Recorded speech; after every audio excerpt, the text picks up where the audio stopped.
Sveiki visi. Šiandieną noriu pašnekėti iš savo darbo vietos. Ir šiokius tokius pamastymus, kurie darbe. Ir kaip jie asocijuojasi mano darbas su tai, kas vyksta Lietuvoje. Štai yra laivai, yra uostas. Ir štai yra vienas laivelis, kurį paėmiau atgaivinimui, naujam gyvenimui. Taip jisai dabar atrodo. Ir žinote, yra kažkokia tai asociacija su Lietuva. Tai niekam nereikalingas, purvinas, apleistas, neturintis jokios vertės daiktas, kuris niekam nereikalingas. Ir jeigu neatsiras žmogus, šeimininkas, kuris šitą daiktą pavers vėl spindinčiu laivu, tai jisai ir nugarbėsime dugną pas velnius. O jeigu kalbant apie tai, kad mes kalbame, jog visi tikime Dievą, tai reiškia tikime tuo, kad egzistuoja gėris ir blogas, egzistuoja šviesa ir egzistuoja tamsa. Ir žmonės šviesus gyvena aukštai, šviesoje, o tamsūs žmonės gyvena ten, dugne, tamsoje. Ir štai pakalbėkime dabar šiek tiek apie vienus, tos, kurios gyvena aukštai, ir apie tuos, kurie gyvena žemai. Ir tokius laivus, tarkime, pavadinkime tai Lietuva, tiesiog traukia paskui save į dugną. Taigi, vienas šviesus žmogus sugalvojo šitą laivą ištraukti iš dugno, ten, kur gyvena velniai. Ir pakelti jį virš vandens, kad jisai plauktų ir džiugintų žmonės, vaikus ir toliau jisai gyventų. Bet einame pažiūrėsime į tą dugną. Kaip atrodo dugnas, kur gyvena velniai, kurie traukia šitą laivą žemyn, kurie traukia mūsų Lietuvą žemyn. Tai va ten yra pragaras. Aš ką tik ten buvau. Traukiam šūdus, visus nešvarumus, siurbliuojam, viską traukiame lauk. Štai kaip atrodo pragaras, kuris traukia Lietuvą žemyn. Einam parodysime jo gyventojus, kurie pačios padugnės gyvena būtent čia. Štai čia. Štai yra išmastos kačių, šunų. Štai matome vieną išmatą, tai Lekstutis voliojasi išmatą. Štai Kelertas, štai Šimonytė. Čia kažkur tai Landsbergis. Čia visa konservatorių partija, štai liberalai. Visas šitas Vilnynas traukia šitą laivą į dugną. Traukia Lietuvą šitie velniai į dugną. Kodėl aš paminėjau Lekstutį? Todėl, kad Lekstutis tai yra vienas brudas, kuris gyvena tokiam velnyne, padugnėje.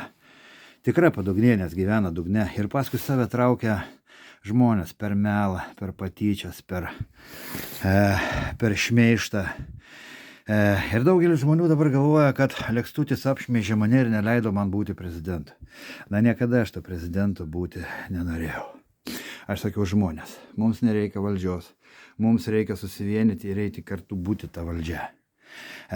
Ir čia sistemai pasidarė baisu, šitiem visiems velniam pasidarė baisu, todėl kad aš pasakiau, kad mums žmonėms laisvės šitų velnių nereikia. Todėl Liuciferis pasamdė savo šunį Lekstutį, kad tas mane apipiltų srutomis. Lekstutis pasitelkė į pagalbą Kelertą, dabar kažkoks tai šunytis dar atsirado čigonas Danielius, kurie visi kartu ir tempia paskui save galbūt šviesų žmogų Vaitkų.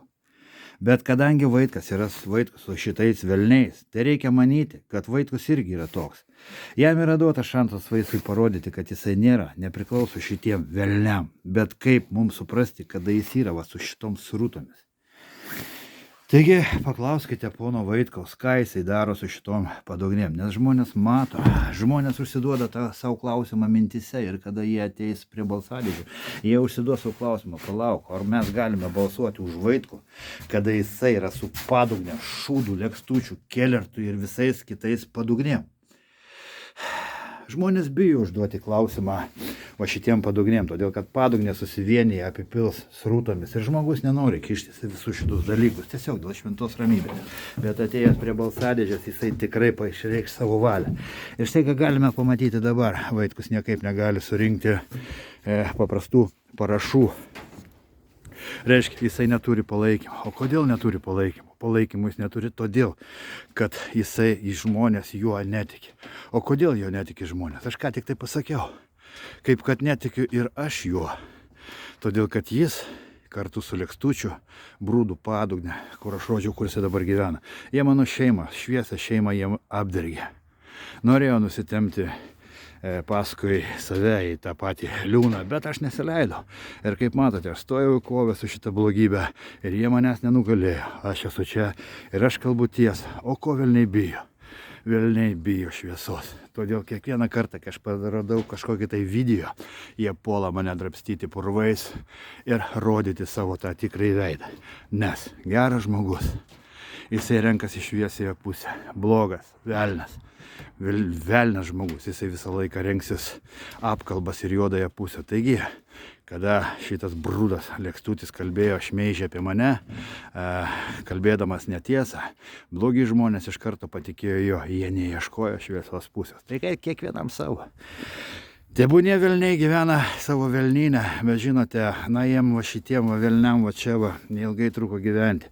Aš jau pasėmiau tokį siurblį, aš ištrauksiu jos velniopį iš dienos šviesą, aš paleisiu jos plačiosius vandenis, kurie ištirps ir jų daugiau neliks. Jie dar pasmerdės kažkurį tai laiką, bet laikui bėgant jie išnyks. At kaip ir sako, kaip pirdalas išnyksta vandenyje, taip ir išnyks ir šitie brūdai. Taigi, maždaug papasakojau, ką aš veikiu savo gyvenime, kaip aš dirbau. O atomazga jau ne už kalnų. Padarysiu atskirą laidelę, bet užbėgsiu už akių, pasakysiu. Praeitą savaitę Švedijos teisėsauga nutraukė baudžiaminį persekiojimą prieš mus, inicijuota Lietuvos tyla, kadangi Švedijos teisėsauga suabejojo man mestais įtarimais ir jie davė užklausą Lietuvos prokuratūrai. Lietuvos prokuratūra tyli po šiai dienai, tai Švedija, nematydama mano ir mano žmogaus jokios kalties prieš mane persekiojimo veiksmus, nutraukė ir nusintė notą tokią pačią nutraukti baudžiamus persekiojimus prieš mane Lietuvos prokuratūrai. Tai yra pirma tokia žinia, įrodanti, kad visa tas šmeižto lavina prieš mane tai buvo šlykštus Lekstučio Kelerto melas apie mane. Na, o neužilgo sulauksime atsakymo ir iš Lietuvos prokuratūros, kur bus aiškiai pasakyta, kas yra šmeižikas, kas yra brūdas mūsų Lietuvoje. Na, o jūs tikėtoje velniai, nes aš kitaip jūsų negaliu pavadinti, tie, kurie sekate Lekstutį, Kelertą ir visus šitus brūdus, jūs esate tiesiog velniai ir jums iš proto varo tai, kai aš jumi traukiu į šviesą, jūs negalite susilaikyti ir įsirodote savo veidą, pilate srutas ant manęs, tai ir toliau tai darykite. Tai ir toliau tai darykite, nes tai yra tikras vaizdas to, su kuo eina Vaitkus. Tai Vaitkus eina su padugnėm. Na, Vaitkai, tu be abejo girdėsi šitą mano pasakymą apie tave, bet ką žmonė matyti, kai tu eini su padugnėm? Tu turi mano telefono numerį, tu paskambink man ir mes pasišnekėsime. Gal tu esi suvedžiotas? Aš tau daviau šansą pasitaisyti. Tu mane pasiuntei šviesų žmogų, tu pasiuntei šviesę šeimą, velniop, tu stoji šmeižiko padugnės pusėn Lekstučio. Ir tai mato visa Lietuva. Ir tu dar klausimus užduodi, kodėl paskui tave neina.